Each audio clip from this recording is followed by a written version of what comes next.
One system of organization that many teachers use is having a single module represent a single day of class, whether this is an early elementary course where you've pulled in all the subjects into one single course, or a collegiate course where you have a set number of meeting times throughout the semester.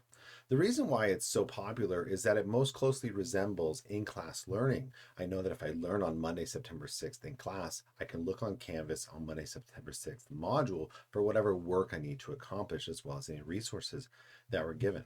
Looking at this example here, you can see that we've titled the module the date, and I think it's effective if you use both the day of the week as well as the date so that it can be easily tracked with. In this early elementary example, we've used text headers to represent the subjects, math, ELA, science, as well as indented each task so that it fits neatly underneath that text header.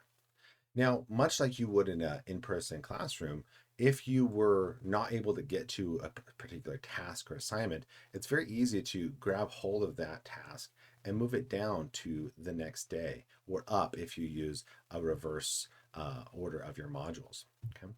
Finally, a good tip that I've seen is to actually not publish items until you come to them.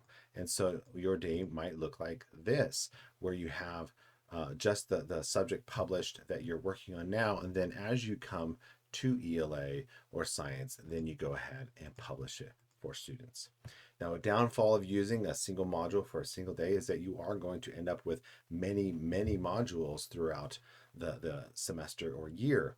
But, however, by systematically unpublishing certain modules, once you've gotten far enough out and always keeping that most recent module at the top, it makes it very easy for students to follow.